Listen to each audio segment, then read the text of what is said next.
हमदर्द सा कोई भाग 5.0 नाउ क्लास इज ओवर। ये बोलकर टीचर कक्षा से बाहर निकल गए। सभी स्टूडेंट्स अपना अपना बैग पैक करने लगे। तभी रवि राजेश को बोलता है, चलो आज पार्टी करते हैं। राजेश हेजिटेट करते हुए बोलता है, आज? रवि इसका उत्तर देता है, हाँ आज। राजेश समझाने की कोशिश करता है, आज नहीं भाई, आज जल्दी जाना है।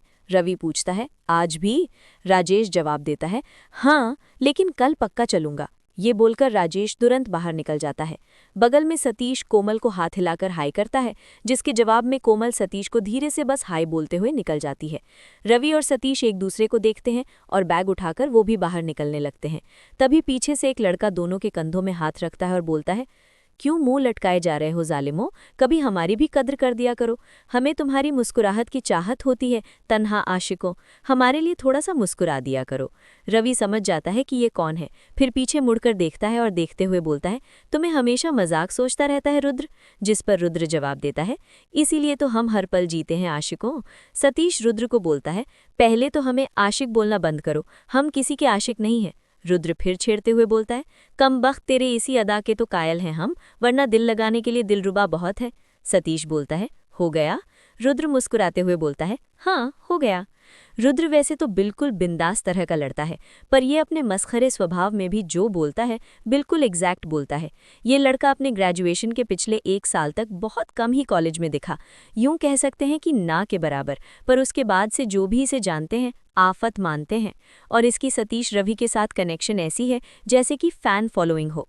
सतीश रवि कितनों भी इससे दूर रहना चाहें, कितनों भी परेशान हो जाएं, इसे कोई मतलब नहीं। ये इन दोनों से मस्खरी करना नहीं छोड़ता। इसका मानना है कि प्यार निस्वार्थ भक्ति की तरह है।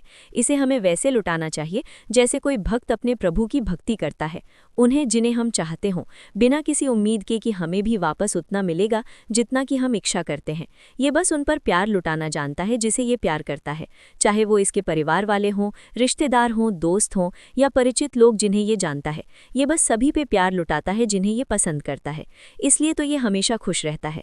बहुतों को लगता है कि इसकी कोई प्रेमिका है जिसके साथ इसका रिलेशनशिप बहुत अच्छा है और वो इसे हमेशा खुश रखती है, लेकिन मैं जानता हूं ना कि ऐसा कुछ भी नहीं है। मैं तो समय हूं, इसलिए मुझे सब पता है। इसका भूत, भविष्य, वर्तमान, इसकी जैसी मानसिकता बनी है इसके अतीत के गुजरे दिनों के कारण। ये सेल्फ डिपेंडेंट की सोच रखने वाला लड़का है, इसलिए किसी से कोई उम्मीद नहीं रखता। इसलिए ये किसी को उतना करीब नहीं करता कि हद पार हो जाए, लेकिन हाँ, ये हद करने तक मस्खरी जरूर करता है।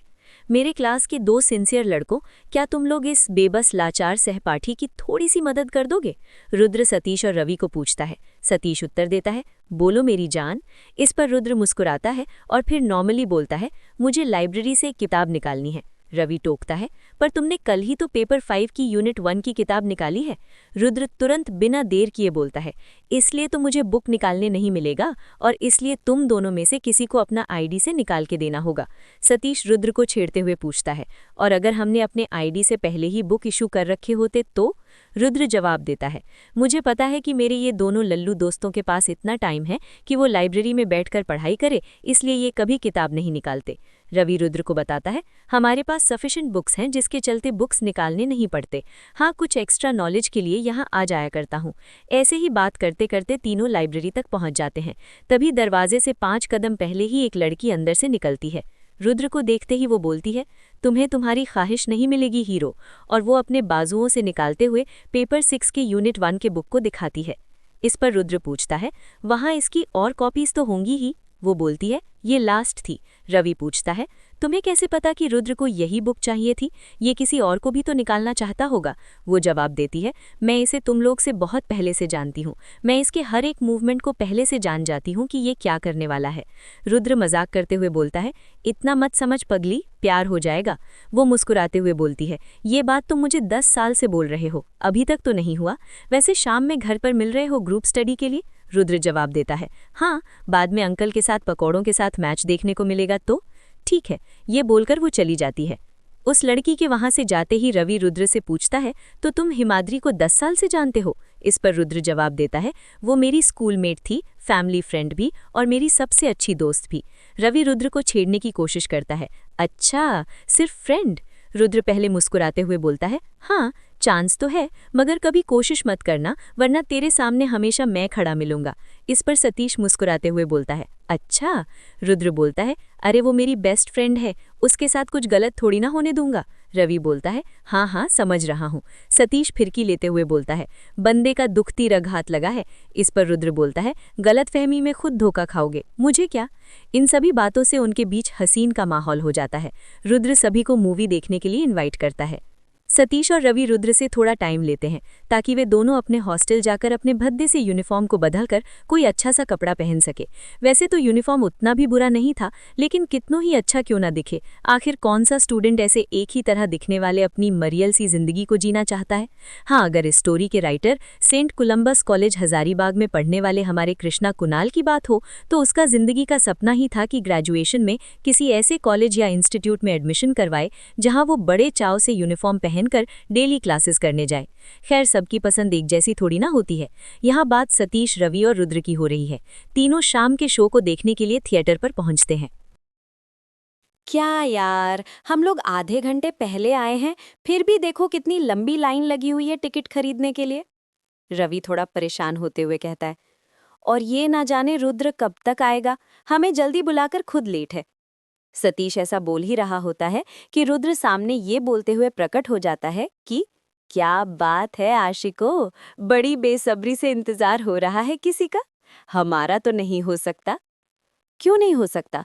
रवि घूरते हुए पूछता है। वो बाहर राजेश का बाइक देखे ना, पार्किंग एरिया पर, इसलिए पूछ रहे थे। रुद्र नॉर्मली बोलता है। इस पर सतीश और रवि सरप्राइज होते हुए पूछते हैं, उसका बाइक यहाँ पर? हाँ, क्यों, तुमने उसे नहीं बुलाया क्या? मुझे तो लगा था कि मुझे फिर से जाकर और एक टिकट खरीदना होगा। रुद्र पूछता है। सतीश जवाब देता है, उसने तो हमें नहीं बताया। इस पर बीच में ही रवि अमेज करते हुए पूछता है, तुमने सबके लिए 3 टिकट्स पहले से ही ले लिए थे? रुद्र जवाब देता है, 3 नहीं, 4। कॉलेज से घर जाते वक्त मैंने 4 टिकट्स ले लिए, फिर मैं घर गया। ये सुनकर सतीश और रवि दोनों सोच में पड़ जाते हैं। सतीश मस्खरी अंदाज में पूछता है, 4 टिकट्स? ये चौथा टिकट किसके लिए? रुद्र मुस्कुराते हुए जवाब देता है, हिमाद्री के लिए।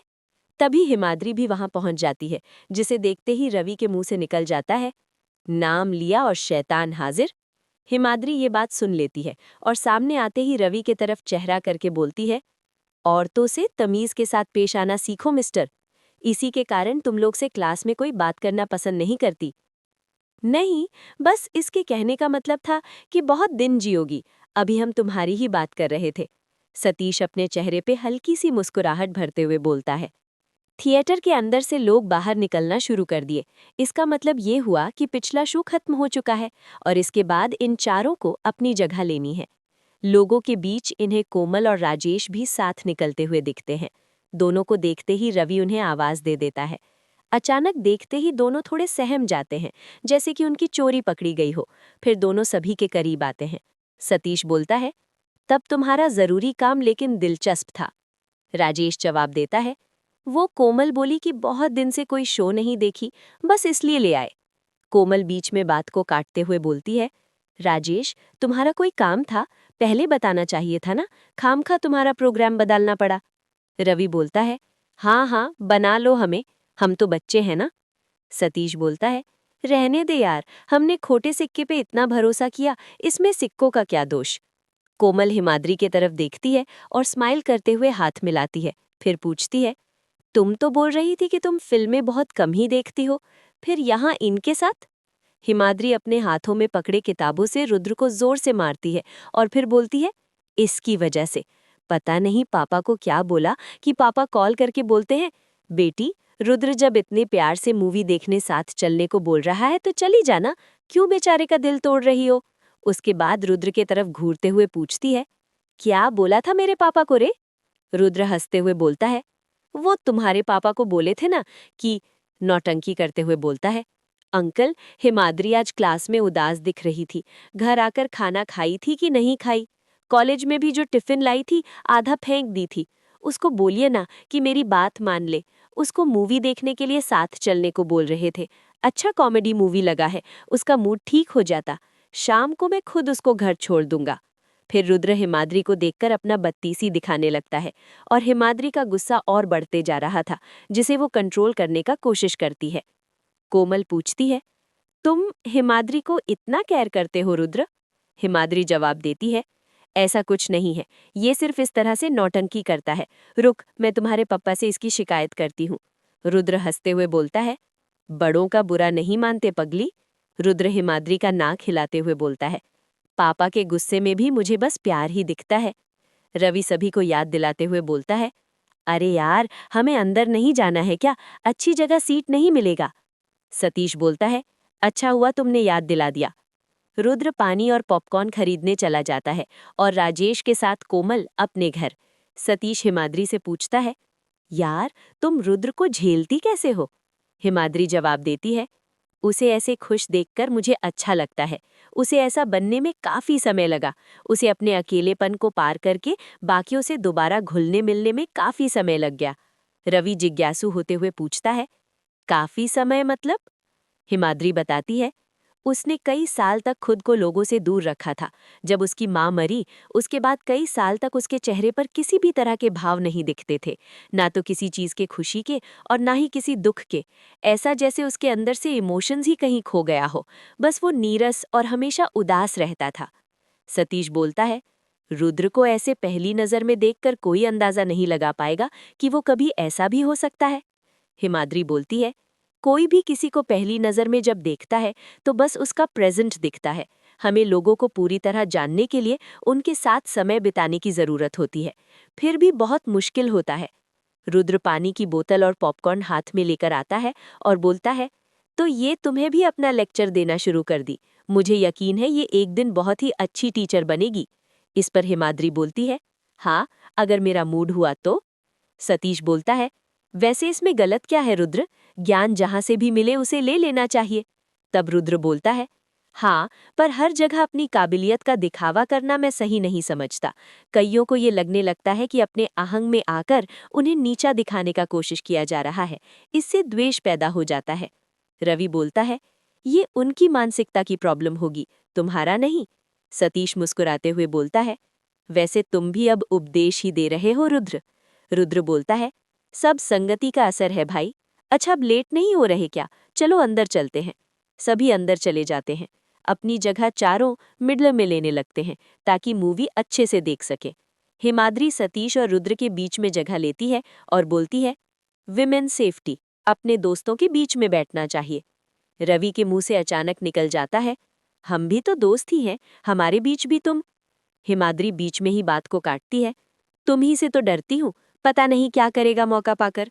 रुद्र आगे झुककर रवि को मुस्कुराते हुए देखने लगता है, जिसे देखकर सतीश हिमाद्री के मजाक को समझ जाता है और रवि को बोलता है, अब तुम्हें क्या हो गया है? ऊटपटांग हरकतें कर रहे हो? राजेश का साइड इफेक्ट हो गया है क्या? रवि जवाब देता है, पता नहीं यार, मुझे खुद समझ में नहीं आ रहा कि ऐसे ऊटपटांग हरकतें क्यों कर रहा हूँ। रुद्र उधर से बोलता है, संभालो खुद को डियर, नहीं तो लोग मौका ढूंढते रहते हैं अपना फ्रस्ट्रेशन निकालने के लिए, हम शायद कुछ कर ना पाए। मूवी शुरू होता है, तब बीच में कभी हिमाद्री बोलती है, सतीश, मुझे तुमसे एक बात पूछनी थी। मुझे लग रहा था कि कोमल के साथ तुम्हारा चक्कर चल रहा है, बुरा मत मानना, लेकिन अभी तो कुछ और ही नज़ारा देखने को मिला। रुद्र बोलता है, हाँ, ये तो मुझे भी लग रहा था। रवि पीछे से बोलता है, और मुझे भी। सतीश जवाब देता है, जितना दिखता है सच सिर्फ उतना ही नहीं होता। हम अच्छे दोस्त थे, हमारे बीच समझ अच्छी बैठ रही थी, लेकिन इससे ज्यादा नहीं। मेरे मन में उसके प्रति वैसी कोई फीलिंग्स आया ही नहीं जो मुझे उसके करीब ले जाता। हिमाद्री पूछती है, तो किसके लिए आता है? सतीश जवाब देता है, सच कहूं तो मुझे वैसी कोई लगती ही नहीं जिसमें मैं उन खूबियों को देख सकूं जिसकी मुझे प्यास होती है। हिमाद्री मुस्कुराते हुए बोलती है, इसका मतलब तुमने पहले से ही अपने दिमाग में किसी का कैरेक्टर स्केच बनाया हुआ है जिसको तुम सभी में ढूंढने का कोशिश करते हो। सतीश कुछ भी ना छिपाते हुए बोलता है, ठीक कोई क्रश, लेकिन अब हम कभी साथ नहीं रह सकते। रवि आश्चर्य करते हुए पूछता है, यार, तुमने कभी ये बात हमें तो नहीं बताई? सतीश जवाब देता है, तुमने कभी पूछा भी तो नहीं। रुद्र बोलता है, तुम्हारी स्टोरी है तब तो इंटरेस्टिंग ही होगी। हिमाद्री बोलती है, मुझे भी लव स्टोरीज बहुत पसंद है। इस बिना मतलब के बिना बेस थीम के चल रहे जैसे तैसे स्टोरी खींच रहे कॉमेडी मूवी से तो अच्छा ही होता है। सतीश बोलता है, ठीक है, फिर कभी, फिलहाल हम पैसा तो वसूल लें। अध्याय समाप्त। अभी आप जिस ऑडियो बुक को सुन रहे थे उसे लिखा है एन अलोन कृष्णा ने और इसे पब्लिश किया था 25 मई 2018 को। कृष्णा की साहित्यिक रचनाओं को पढ़ने के लिए उसके ब्लॉग krishnakunal.blogspot.com पर जाएं और ऑडियो बुक्स को सुनने के लिए उसकी यूट्यूब चैनल से जुड़े रहें। साथ ही अगर उसकी रचनाएं आपको पसंद आती हैं तो आप कृष्णा को सपोर्ट करने के लिए उन्हें लाइक, कमेंट और शेयर ज़रूर करें। धन्यवाद।